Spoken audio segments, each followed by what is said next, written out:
Where them Catholics at? Yeah.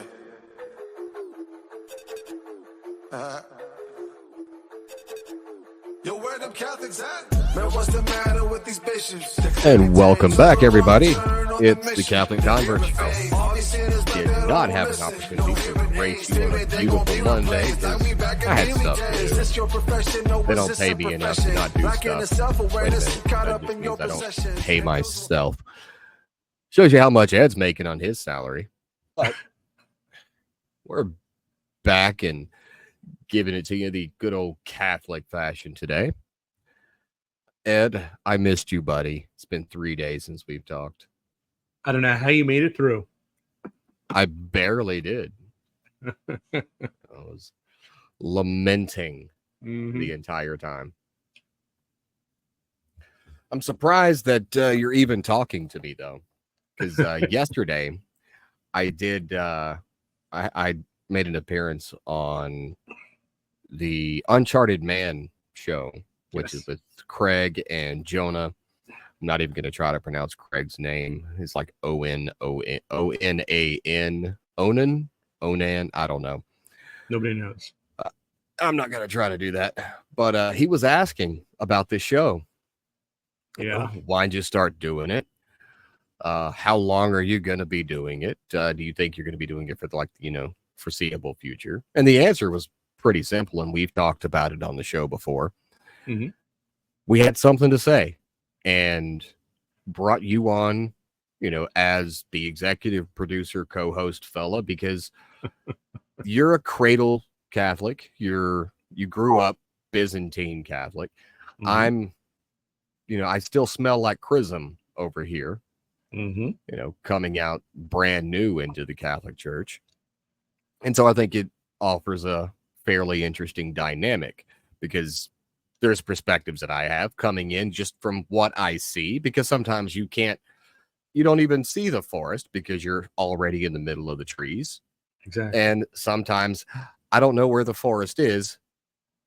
And you're like, it's over here. I'm inside. Follow the sound of my voice kind of thing. Exactly. So it works out. But then he was asking, do you plan on doing that for the foreseeable future? I said, oh yeah, we'll do it forever, or at least until my co-host dies. And he started laughing, and I was like, he goes, well, how old is he? I was like, I don't know. He was in his 50s in 1973. So we'll see how that goes. I was like, and I said, he's probably watching, so he's gonna, stick it to me tomorrow. So I guess you didn't watch. So Craig, I not a viewer. I have my people sifting through it, and they're editing out those type of comments. So I'll be watching it later today. But I'll be watching just to save your sensibilities. You're such a sensitive guy. I'm very sensitive. It's funny that we ended up right here on the conversation, because what I wanted to talk about yesterday, but obviously I was not going to have a chance to, having to drive as much as I did. Mm-hmm. It didn't get back home until 4:00 on the dot. Sensitive. There's a lot of really sensitive people out there. And the reading in the Novus Ordo, not the TLM, is one of those controversial readings that I didn't realize was that controversial. Maybe it's just me, but apparently, I think it was Eric Simmons, I believe is his name. He went to a Latin Mass reading on Sunday, or a Latin Mass on Sunday, and obviously the Latin Mass follows a different liturgical calendar than the Novus Ordo Mass, and so the readings were a little different. It's like, okay, cool. But the reason he did that is because he didn't want to, I guess, have to think about, are they going to say the part in brackets, or are they not going to say the part in brackets? And some of you, if you didn't go to Mass, you have no idea what I'm talking about. Well, shame on you. Go to confession as soon as possible. But as of right now, you can go ahead and drop down to an act of contrition and make it a point to go to confession as soon as possible.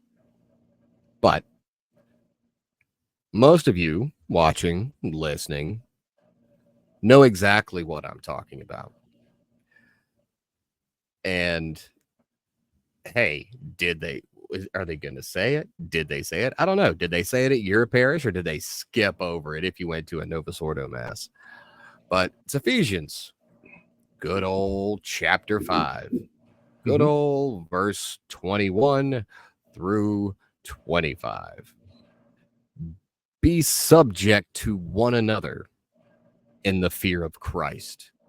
Let women be subject to their husbands as to the Lord, because the husband is the head of the wife, as Christ is the head of the church. He is the savior of his body. Therefore, as the church is subject to Christ, so also let the wives be to their husbands in all things. Husbands, love your wives as Christ loved the church and delivered himself up for it. Ooh. Heavy. What do you mean, submit and be subjected to my husband?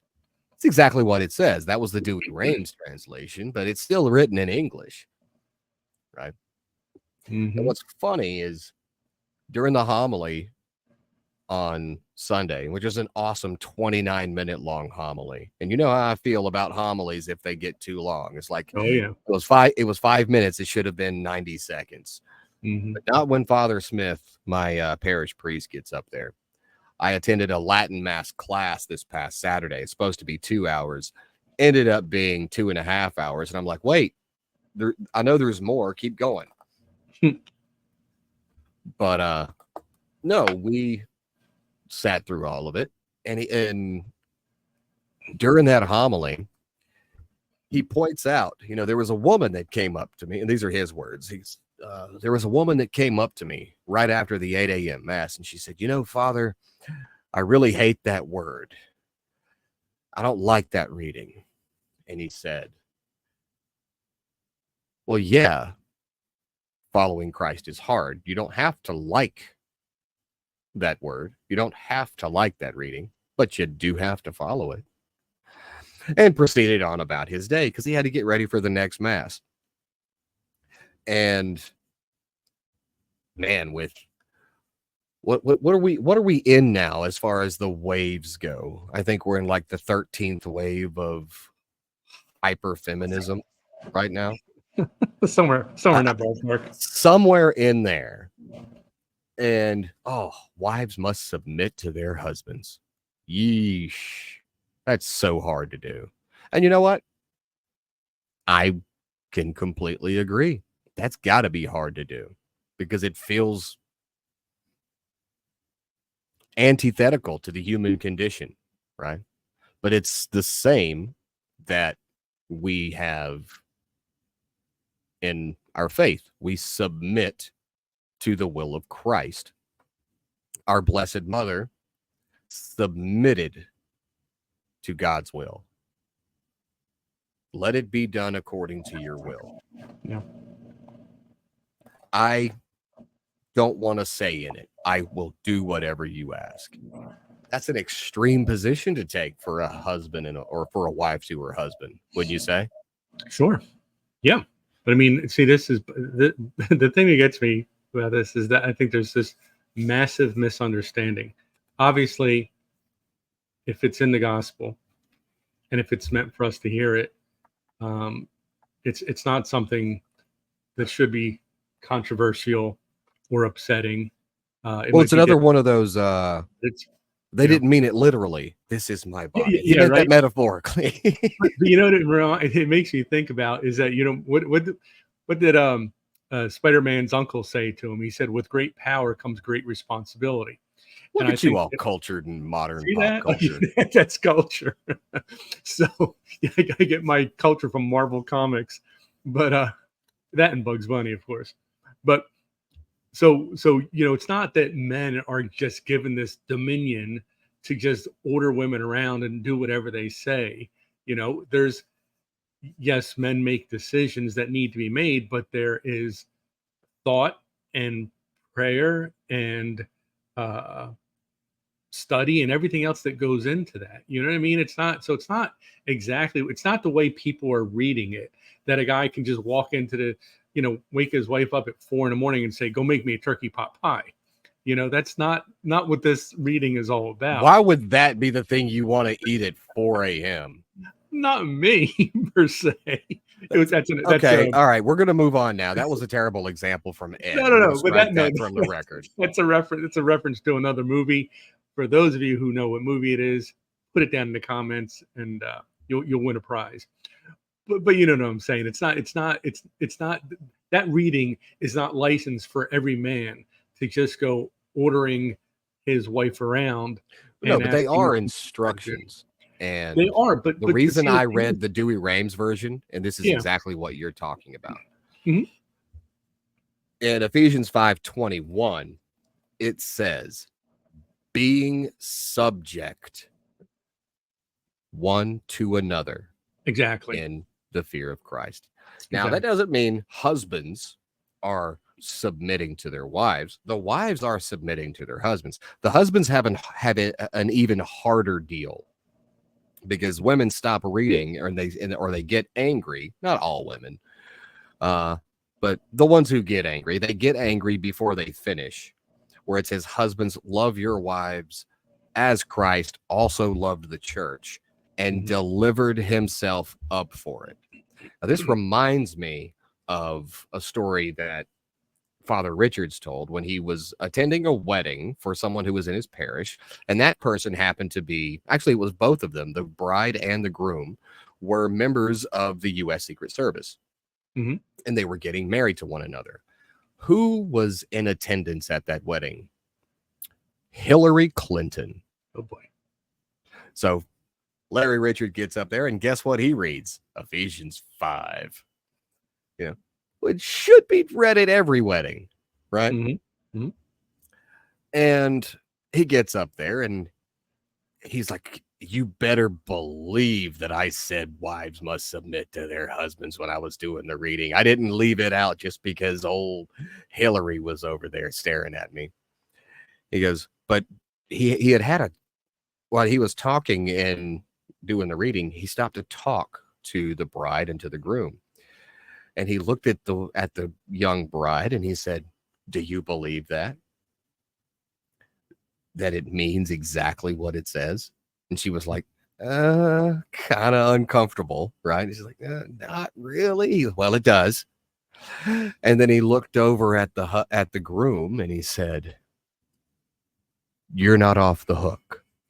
He goes, love Christ love her as Christ loved the church and delivered himself up. So guess what that means? Your life is over, sir. Because you live your life for her now through the love of Christ. When people complain, well, I can't get my wife to submit to me. Okay. Maybe it's because you're not worthy of being submitted to. Any dad that has ever taken his teenagers out, so you know this story, you know exactly how this is going to go, on driving lessons, and you're sitting there, you're nervous, you're in the passenger seat, you're holding on to the please help me bar, you're stomping the imaginary brakes because you do not fully trust that kid not to drive up onto the curb and take out 3 old ladies in a bodega. No. It's the same thing. The reason that your marriage or any other relationship, if you're a girlfriend, fiance, whatever, isn't embodying the dynamic of the man as the head of the household, as the head of the family, as Christ is the head of the church, and his wife being submissive to him, and him is because he's not loving her as Christ loved the church. It's because he's failing on that part. So what is it? Imagine it now. You're trying to get your wife to let you drive that car, but what she's doing is she's got her knuckles stark white, gripping on that steering wheel to the point where she's about to crush it. And you're like, babe, let go and let me drive. But she won't. Why? Because she doesn't trust that you're not going to drive up onto the curb and take out 3 old ladies in a bodega. You have to prove that you will not crash the car. And she'll let go of the wheel. Willingly, not you trying to pry her hands off the wheel. A good Catholic marriage rests on the shoulders of the husband being a good Catholic husband. He leads his family, doesn't drag them. He goes first. They follow. But he has to lead by example. He has to lead in such a way that they trust him enough to follow his lead.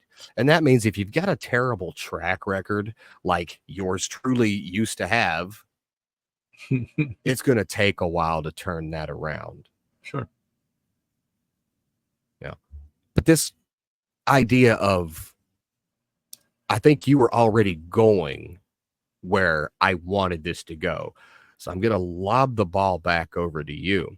But this idea of any scriptures being seen as controversial or not quite PC, I think you were going in the direction that I wanted this to go anyway. So when you were talking about in the Gospels, there's not, if it's in the gospel, it's the gospel. There's a reason why they use the gospel as an analogy for truth, because it's the truth. Yeah, and I think it's funny. I mean, and I get the point people are trying to make when they'll say, "Wow, that was a controversial statement Christ made in today's gospel. It was a controversial statement in today's reading, whatever." And not just even specifically this past Sunday's reading, but in general. Again, if it's out of the mouth of God, it's not controversial at all. It's quite the opposite. And it's controversial to our ears, which have been tainted by the values or lack of values of this world, of this but it shouldn't be controversial at all. And you have to, again, you can't let yourself just get so upset and angry the minute you hear something without actually taking a moment and processing and realizing what it's actually saying. And you look at anything that you're involved in. If you're in the military, there's a general who, upon getting information from his subordinates and taking and digesting that information, makes decisions that are going to affect everyone beneath him. If you're in a classroom, every child isn't deciding what 3 + 3 is. The teacher is telling them. If you're in your own job, you have a manager who they might ask your input on various topics, especially if you're an expert in that particular area, but they are still going to make the decision. It's the same thing with a family. You can't have everyone in a household making the final choice and the final decision on everything. Now, in a good household, there's going to be communication. There's going to be a forum where everyone can voice their opinions and things like that. But somebody still has to pull the trigger and make that final decision. And just like Christ is the head of the church, we are the body. It's the same thing. The husband is the head of the family unit, and everyone else therein is part of the body. And so somebody has to lead. You can't have. Well, when Christ made these decisions, made decisions for the church, what was the motivation and the purpose of these decisions? He was making them for the good of the church. Exactly. The decisions that he made were for the good of the people, for their benefit, not for his personal benefit, for the good of the church. Yeah. It's easy to follow a guy like that, which is why what I said about the if you got a crappy track record, well, you don't have a good track record of proving the decisions you make are for the good of this family, because we've been screwed so many times because you've made bad decisions. It's the same thing with the husband. It is. Can your family rely on you to make decisions that are in their best interest? And it's not like, well, I make the money and we're gonna do this because it's not that. I like the that you mentioned communication, and you use the analogies of a teacher or a military structure. I like looking at it as a courtroom where my wife, my children, they're all lawyers. I'm the judge. Each person makes their case, presents their evidence, and then we discuss it in the chambers, and we see what's fair, and we see what's just, and we see what's going to be the best decision for all parties involved. And then we make that decision. I decide that's how we're going to do it. And because you know what? If you want to be a great leader, you have to understand that some people that are your subordinates are most of the time, and I do mean most of the time, gonna have better ideas than you. Yeah. That's just the way it works. And so your family will easily follow you. Your wife will easily follow you if she does legitimately have a better idea, and you, as the head, make the decision that you're both together going down that path. It's not hard to figure out. It's not leading is not bossing around. No, and that's like the point of everything I've said, is that if you hear that reading, and as a man, what you got out of it was, oh, she's got to do everything I say. This is going to be cool. Or as a woman, I have to do everything he says. This is ridiculous. Well, then neither one of you heard it correctly. Neither one of you were actually listening. You make the point. It's different. It's not. What is it? Uneasy lies the head that wears the crown. That's heavy is the head that wears the crown. There you go. And that's if it's being done right, because you are making decisions after careful thought and consideration that are going to affect people that you love and you care about, and that is sometimes a very, very difficult thing to do. And you also have to be willing to, we don't get that many opportunities in this world today to lay down our lives for our loved ones, but it does happen. But you have to have that attitude that you are willing to, and that you are willing to give up certain things for your family. So it's not this whole, the guy calls the shots and that's the end of the story, and that's it. And it's not that at all. And so if you're getting that out of it, you've got to sit down, you've got to reread it, you've got to reflect on it, and perhaps go through some Catholic commentaries on the reading. And that's why I don't like when you go, I know some places they bracket certain parts of that and they skip them and things like that. And that's so ridiculous. If you're going to, there's a couple times of the year where they do that. Now, for the most part, it's done because of time constraints. Fine. I'd rather you read the whole thing, but if time is an issue, time is an issue. But in cases like this, where you're just afraid that somebody's going to be offended, that's just crazy. This is the word of God. If someone is going to be offended by the word of God, I don't know what to say about that. Maybe they need to be spending their Sundays somewhere else until they get their head on straight. I mean, is it easy to be a Catholic? We've discussed that a number of times. No, it's not easy.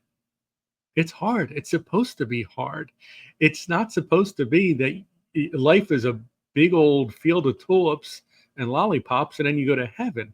That was never promised. Yeah, he didn't promise you a rose garden. Exactly. He promised you you're going to have trouble in this world. It's a quote. Was that Tammy Wynette? I believe it was either Tammy Wynette or Jesus. I don't remember which one. I get them confused. But No, what no. song? I never promised you a Loretta rose. Lynn, maybe. I don't I'm know. never going to get it out It of my was head now. I can hear it, but Tammy Wynette and Loretta Lynn sound a lot alike. it was maybe they did duet. I don't know, but exactly. But that's the thing. So it's not the reading is not a license for men to act like idiots, and for men and for women to have to bow down to them while they're being an idiot. It's not that at all. It's simply about a man performing the basically the one and only task he's been put on this earth for, which is leading his wife, his children, his family, his loved ones to heaven. And sometimes that's a very difficult task, but nonetheless, it is what he is tasked with. So Right. that's what you're supposed to get out of that reading. Not that, not it. People have to stop reading things so superficially, or focusing on a specific verse. That's why I don't like. I don't like people who will throw verses at me. They've memorized 30 or 40 verses that they think work with every conversation. Well, Jesus wept. Yes, he did. What? Exactly. It's just Not mainly to cry. It's in the Bible. Jesus wept. Well, you know what? I hate to break this to you, but in Second Chronicles, I don't want to hear anybody ever complain about mansplaining again, because mansplaining is biblical. Did you know that? yes, it is. It is. It's in Second Chronicles, chapter 9, verse 2. And Solomon explained to her all that she proposed, and there was not anything that he did not make clear unto her. Mansplaining is biblical, ladies. Get used to it. Been around forever. And mansplaining, for those of you, for any women out there who don't know what mansplaining is, it's when a man explains something that you needed having explained to you. So I just mansplaining, for example. But as and also, but it's something that he explained to you in great detail that you felt that you didn't need explained to you at all. However, you actually but did. It's biblical, so we're doing it as God so wants. Exactly. You can't argue with the big guy on this. You can't argue with the big guy. But look, that's the thing. Something that my priest mentioned in the homily. Yeah. When a woman is told, when she reads that part from St. Paul, wives shall submit from their husbands, it takes one thing to make that happen. And it is the hardest meal you'll ever have to eat. It's humble pie. It takes humility. But guess what? You mosey on down to verse 25, and it tells husbands to love their wives as Christ loved the church and delivered himself up for them. Yep. That takes an awful lot of humility on the man's part, too. He can't get prideful because he read the first half of that section right there. And, she's supposed to listen to me, bruh. Yeah, okay. But you still got to do your part. And you know what? If you are doing your part, she will gladly do hers. It makes it a whole lot easier. Sure. And that means you offer yourself up, all of you, everything that you are, in sacrifice for her sake. Yeah. I don't know very many men that are doing that. I know a handful, and they're awesome fathers. They're awesome husbands. They're great dudes to be around. Yeah. I'm not one of them. I'm going to be honest with you. I'm not one of them. I try, but it is hard. Yeah. And I fall and I fail and I screw it up all the time. I'm not one of them that can do it flawlessly. And I've met some men who can do that seemingly flawlessly. Obviously, they're not doing it flawlessly, but it seems like it. And I'm like, dang, man. I wish I could get to that level, because you seem like, you've really got a handle on this. And he's like, oh no, it's hard. I'm like, well, you somehow figured out how to do it better than I'm doing it. But that's the thing. Like, yeah, it's not about you anymore. You want to take care of you, cool. But guess what? You and your wife are one flesh. after marriage. So you need to treat her and love her and become sacrificial of the self for her. Yeah. It takes humbleness. I mean, it's awful beta male of me, but you know what I was doing at 6 a.m. this morning while my wife slept? I'm going to say shooting coyotes. I was not. I was sweeping the kitchen floor. I was washing the dishes that we just didn't feel like getting to last night. I was cleaning the countertops. And when my wife got up, she had her coffee made and prepared for her. Simple little acts of service. Why? Because I love my wife and I serve my wife and I sacrifice myself in service to my wife and to my family.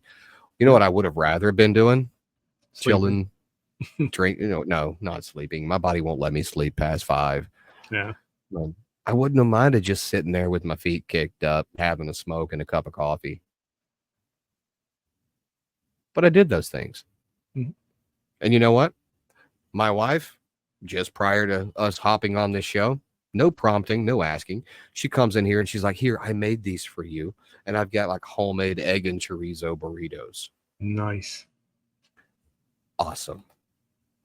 We just serve each other. We're subjected to one another as Christ subjected himself for the sake of the church, and as the church subjects itself for the sake of Christ's glory. Yep. And that's what we do for one another. And we've got a great marriage. My wife will come in here and she'll be like, hey, is it okay if I spend $40? Knowing full well I don't give a crap if she spends $40. Yeah. Like she's probably ordering something else on Amazon. Yeah, that's fine. And there's even sometimes when I'll be busy in here working and she goes, hey, can I spend $15?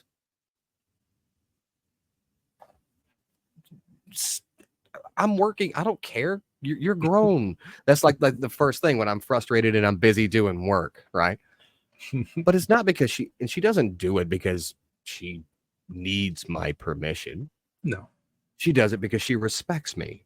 Yeah. It's the same way that I'll be like, hey, babe, because we normally we have like a limit. Okay, we don't have to talk about purchases that are under like $500.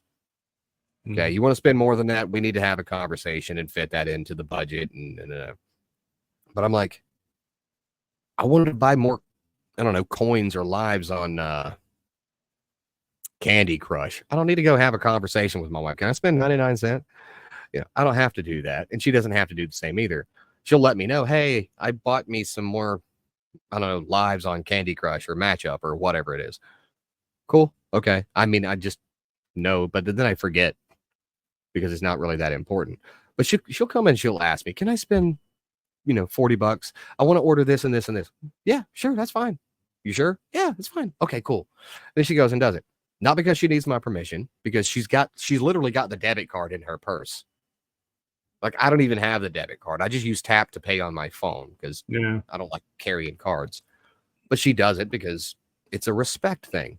It's the same reason when I make plans. Hey, do we have anything to do on Tuesday? No, why? Because I'm going to go over to Longenecker's house and we're going to have some steaks on the grill, me, him, Joseph Pierce. So we don't have anything to do. No, should be fine. All right. Do we need to get anything done before then? So that, because, you don't drive because you don't like to. So, well, I probably need to go to the store. Okay, cool. I guess I'll go. I'm not asking her permission to go. I'm including her in the decision-making process, the same as what my wife does. And it's that easy to submit to one another. It's not whatever weird, kinky fetish you guys think, dominant and subordinate. No, it's none of that crap. It's just being in full service to one another all the time. Exactly. It's quite simple. Yeah, it is. That's how, like, me and Ed, we have that relationship. We're in full service to one another on this show. I can ask Ed, hey, make a graphic. And he goes, why? And I go, never mind. And that's pretty much how it goes. Pretty much.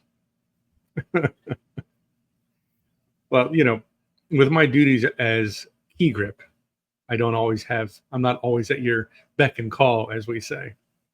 So there is always that. I just think it's hilarious that we didn't even have each other's phone number until like 3 weeks ago, because we've been doing this show for the entire time, but we never even communicated off the show. It's like, all right, see you tomorrow at 12. I didn't even know your name until I noticed it a couple weeks ago in the corner of your picture there. Yeah, it makes sense. For the longest time, I thought Ed was a fake name.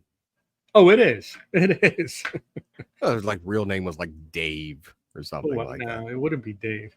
But no, like my wife and I, we give fully of ourselves to one another because we love each other and we want to. Well, and that's what makes it easy. But do you give fully of yourself to Christ because you love him as much as he loves you? Well, that's the big question, because I mean, typically we are tempted to give fully from ourselves to ourselves as opposed to Christ, and that's why we have the almost issues every day, buddy. That's what I'm saying. I mean, it's always like we make our decisions based on, well, what's going to make me happy right here, right now, right at this moment. What is going to make me happy? And that's there's no love involved in that whatsoever. And it's we have a skewed version of or definition of what love is today. And if you love someone, you think about their wants, their needs, their desires. Their happiness. It's irrational, right? It you would think so, yeah. But once you, but love is supposed to be irrational. Yeah, it's insanity. It's putting someone else's everything before your anything. Yeah, but don't you find that when you practice that, and it becomes rational, it becomes very rational. It becomes to the point where you're like, I can't believe how selfish I used to be. And also creating that happiness, that joy, because joy and happiness are two different things. Happiness is fleeting, joy lasts forever. But creating that joy for someone else, it then gives you a joy that you didn't know existed before. So there is a benefit to actually loving the way Christ loves. You wouldn't think, but that Jesus guy had a point. He knew a few things. He knew a thing or two about a thing or two. Yeah. Mm-hmm. But no, that's just it, right? I mean, so many people say, oh, I would die for my wife. I would die for my kids. But what are you doing living for them? Like, you don't really have that great of it. You don't have the many opportunities, I don't know, unless you live in Chicago, to end up in a rolling gun battle to save your family. If you live in Atlanta, Chicago, LA, yes, it's a real thing. Yeah. But a lot of people don't live there, right? But maybe Florida. And it's easy for people. Would you get up early? Would you get up early just because and bring your wife breakfast in bed? Would you get up early just because and say, she's worked her butt off? And yes, I'm freaking tired because I've worked 180 hours this week. But you know what? I want to do something nice for my wife. Yeah. And just do that. Will she do that for you? Is she at home all day with those kids? Yeah. And they're, running around destroying everything while you're out busting your butt making a living. But when you come home, she's like, babe, I'm exhausted. Yeah. But how was your day? But how was your day? Yeah. Right. When you come in from your day, you're beat, you're tired, you're sweaty, you're dirty, you worked all week to make bring home the bacon. But when you come in, the only thing you do is just sit down on the couch and completely check out. I'm only interested in my recovery. I don't want to hear about your day, sweetheart. Let me just relax. Yeah. Well, or are you giving the best of yourself when you come through that door? Yeah. And that's the thing, like you mentioned, and how many people will say that, oh, I take a bullet for my wife. I die for my kids. And then you say, well, I was talking to your wife after Mass, and she said that on Tuesday night, she had a screaming headache and a bit of a fever, and she asked you to run to CVS and to the drugstore and get her some Tylenol, and you said, "Well, honey, I've already got my shoes off. It'll wait till tomorrow." You know what I mean? So you'll take a bullet for her, but you won't go to the store and get her Tylenol because no, just take one of these. It's the same thing. It's fine. I just got comfortable. I just got comfortable. Yeah, right. And how about not even something like that? How about, hey, by the way, went ahead and I did all the laundry for you. Exactly. Hey, by the way, I filled up your gas tank. Yeah. Now, granted, that's probably because she won't do it on her own. Doesn't matter. Hey, filled up your gas tank. Had your car washed and it's ready to go for Monday morning. And those are those kind of things. Simple, small acts of service because you actually give a crap about her. Yeah. And that's such a good point you make there, because those are those things where you are not only, meeting the needs that you're made aware of, but anticipating. Like when you're like, oh, I know she's got a meeting she's got to run out to, or she's going to go visit her mom tomorrow. And so at 10 o'clock at night, you hop in her car and go put gas in her, things like that. Those are anticipating, not even waiting till tomorrow morning when she says, "Oh, hey, I'm running low on gas. Would you mind running out?" And you say, "Okay, yeah, I'll do it," which is fine. It's wonderful, but anticipating these things so that look, my wife went to Barnes and Noble last week. We went down there and she was looking for a book. Yeah. I can't hear your gardener guy. Don't worry. Oh no, it wasn't that. It's some seedy looking individual. Okay. Down there. I don't know. Okay. I'm sure it's fine. About the fat foe up over here, right?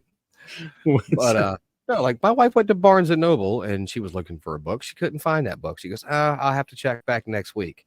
Before she even got back in the car, because we were still walking around, I just ordered it on Amazon. It'll be here tomorrow. Yeah, see? Right. There's the book you wanted. That's what I'm saying. That's what it's all about. Now you've got it. But people go, well, this sounds, doesn't sound very alpha. Well, what's very alpha? The fact that I can go in there and tell my wife right now, hey, I'm going to be gone for 4 days. I'm going up to the mountains.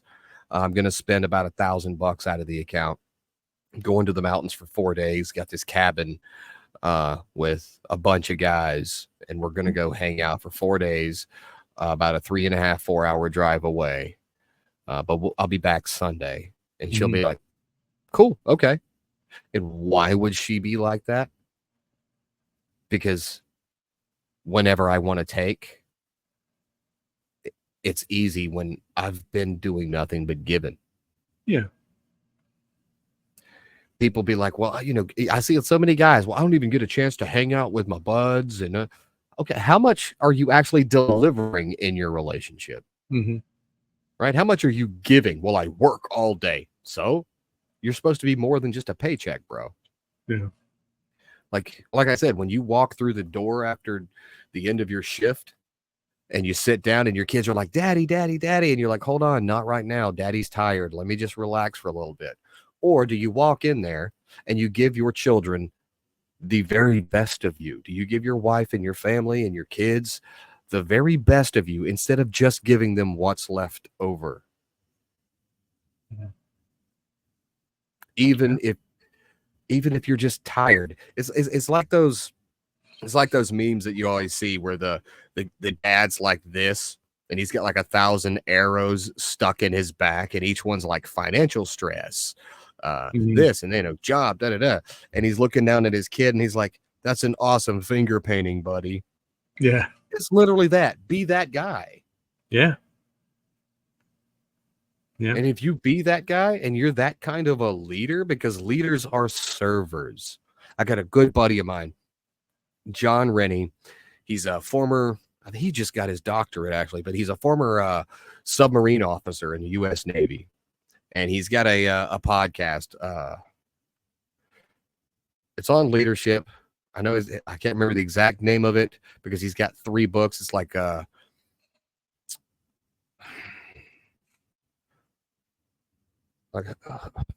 carry the boats, something like it. It's all naval stuff, right? Who's going to carry the boats, or we own the boat, something like that. But it's one of the main things that he's always stressed, and every time I've talked to him as a leader, because he owns a manufacturing plant too, up in North Carolina, and all he talks about is how much he serves other people, and that's why his people love him as their leader. Yeah, it's not that hard. I can't get my wife to submit. It's because you're not serving. Yeah. No, I got a similar buddy. He actually works for the DEA, Drug Enforcement Agency, and he will have to sometimes go into these situations that are just ripe with difficulty and terror and all sorts of things. I know there have been times where he has spent a day, and he'll actually go not only across the country, but into Central America, South America, on these different particular projects and raids, and working with authorities there. And there have been times where he has been interrogating and working with huge name drug dealers that are telling him, you know, you might walk out of here, but we've got people that are going to kill your family, kill your wife, kill your children. I mean, this guy has dealt with some crazy stuff, and he'll go home after a day of that, and he'll be on the floor in the living room playing Barbies with his daughter. You know what I mean? Because that's where he's supposed to be. That's where his head is supposed to be. That's where his love is supposed to be at that moment. You know, he leaves all that craziness, the evil of this world, he leaves it on the porch. And he walks in there, and he's just, because in that house, he knows, I'm dad, I'm daddy, you know, I'm husband, whatever it is. And he behaves in a manner that he should at that moment. He doesn't bring any of that nonsense into that house. That's an area that is safe for him and for his family. And he gives them all of him. He doesn't hold anything back. And that's the way it should be. It's the way it should be. It's the way it's supposed to be. But you know, how many times is it not? You know, it's you know, it's, I had a crappy day.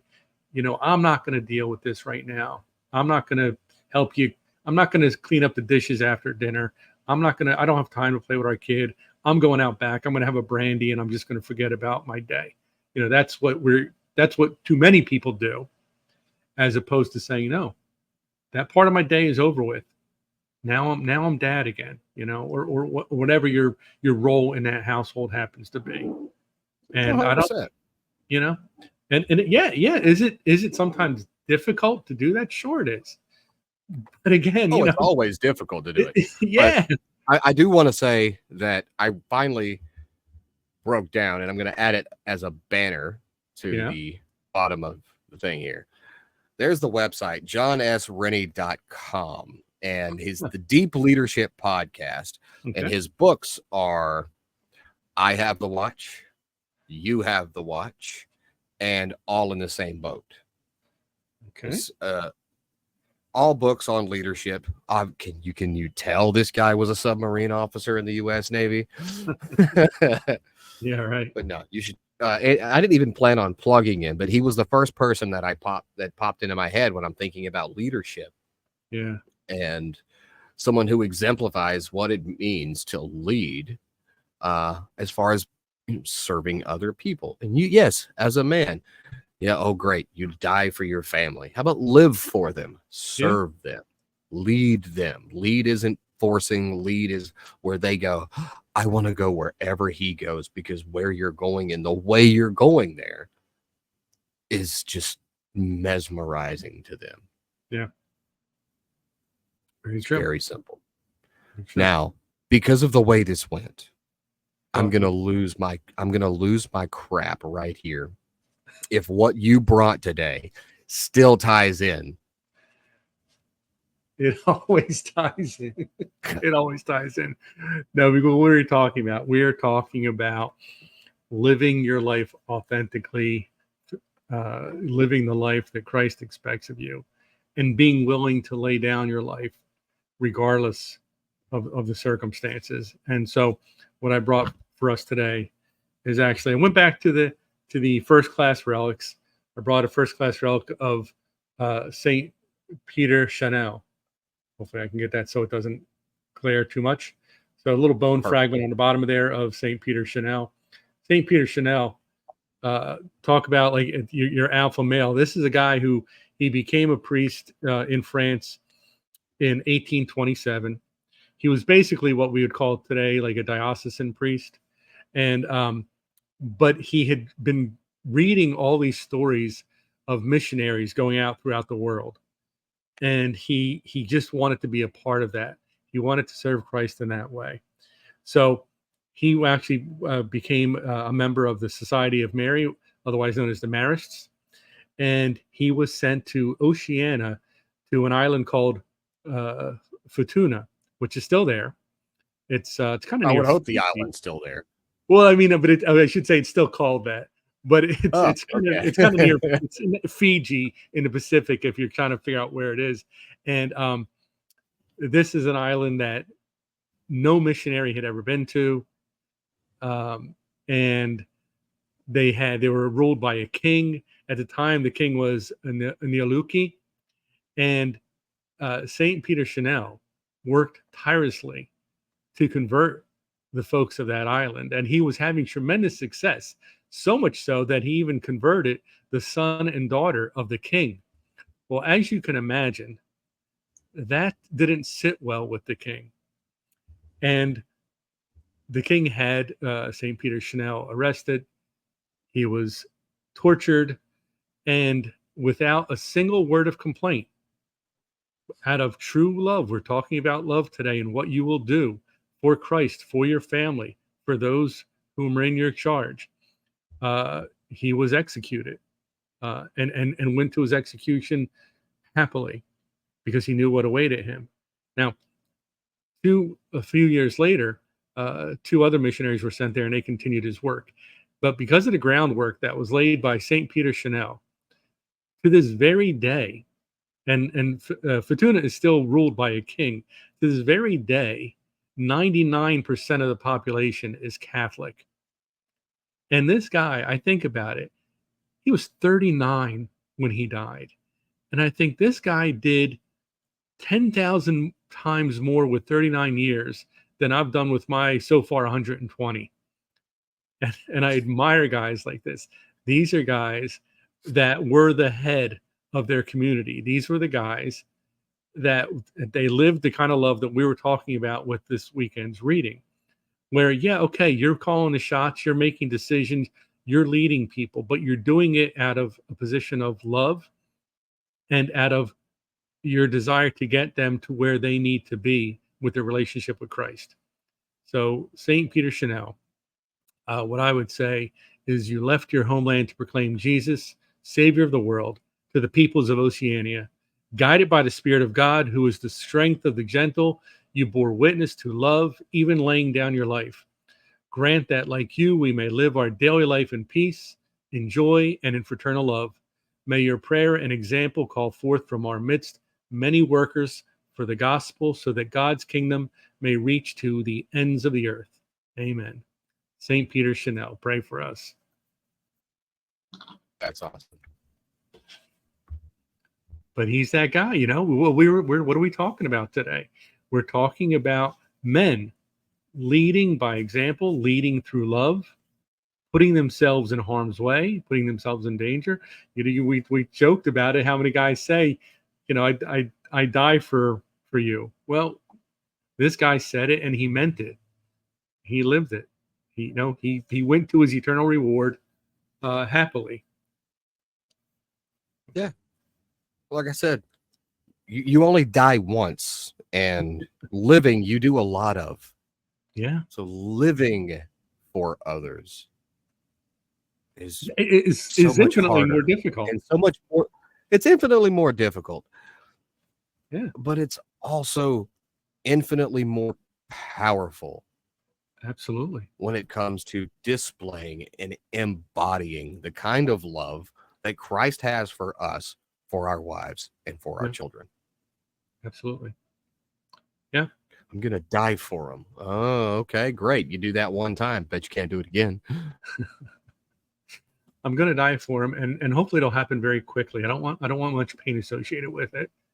Oh, that's one of my favorite things. Yeah, sure, I could be a martyr as long as they kill me quick. Cyanide capsule. What was it? What was it? Barnabas, who was flayed alive? Oh, No, I don't want that. I don't want that. No. What was the other one? Was it Ambrose? Hey, turn me over. I'm done on this side.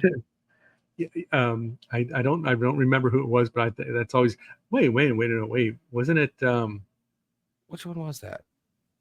I don't. Thomas? No. Oh my gosh, that's gonna haunt me. So many saints. It's gonna bug me that I can't quite remember who it was. Others that were crucified, that were thrown in vats of boiling oil, that were St. Lawrence. St. Lawrence, right? Turn me over. I'm finished on this side. He was being roasted on a gridiron during his martyrdom. Yeah, I was thinking of somebody was watching this and listening to us going, they're screaming at the screen or at Lawrence. I was thinking about it because I know there's on an iconostas in my church, there's icons of Saint Stephen and Saint Lawrence, and I remembered it was one of them, and I was all about going to say Saint Stephen, but I said no, it's not Saint Stephen. He was stoned, and I just couldn't think of Saint Lawrence's name. But there you go. So good old Saint Lawrence. The power of a quick Google. Yeah, exactly. It's a beautiful thing, isn't it? I'm like, I've only heard the story like a billion times. Well, listen, in our defense, for some reason I just couldn't. Yeah, in our defense, there are over 10,000 named saints. So remembering the life and death of each and every one of them is sometimes a bit daunting. You're supposed to be properly catechized. Come on now. Poor catechesis is the reason why you can't name every single saint and their life, death, dates of birth, and achievements. And that's why I will always say that my Catholic education is ongoing. It is far from over. Right. Oh, never ending. It's never ending. No. Well, that's cool. That's one of the things I was talking about. Like, people, someone asked me yesterday on the show. Craig did. He is on his show. Mm-hmm. Do you struggle with anything? Struggle with everything. As far as like belief, do you struggle believing anything in church doctrine or church dogma? I said, no, I don't. Why? Because either I'm too stupid to understand it, or I don't even know enough about it to struggle with it. And I just go, okay, it's true. And, I'll probably struggle with something when I learn more. But then when I learn it, I'll be like, oh, okay, I'll ask the priest. And then the priest explains it to me. And I go, I didn't understand that. So I'll take your word for it. It's true. And that's the way I'll go. Yeah, with me, I don't know enough to struggle with it yet. Yeah, with me, it's a whole different thing. About like at some point in my life, I had to make that choice: is the Catholic faith the one true faith? And it all comes down to that. And once I said yes, it is, then it's not difficult to believe the doctrine and dogma, because if I didn't, I don't know if there are any that I would struggle with. I don't know if there are. But my whole thing, and this is what I told Craig, was the easiest way for me to just kind of get past all of that is I don't know, but God, I trust you. Right, exactly. And they call it faith for a reason. And you know what? There's some things that, like for him, there's some things that, you do. What about Padre Pio? Did he levitate? Guess what? You know how many times I think about whether or not Padre Pio levitates in a day? None, because I've got other pressing things going on. Yeah, that's so it's the same thing with these. It's kind of like, with everything with dogma and doctrine. I don't think about them all day long because I've got stuff to do. I've got kids to feed and wives to take care of, or wife, not wives, not Mormon, despite the number of kids. All right. Yeah, I'm like, I don't know. I just go, yeah, you know what? It's true. Lump it in there. We're good. Yep. But all right, it's been a great show. Good seeing you after 3 days, Ed, and I'll see you tomorrow. But We got 20 seconds. So thanks for watching, listening, subscribing, and forcing this positive Catholic propaganda down your anti-Catholic friends' necks. God bless everybody.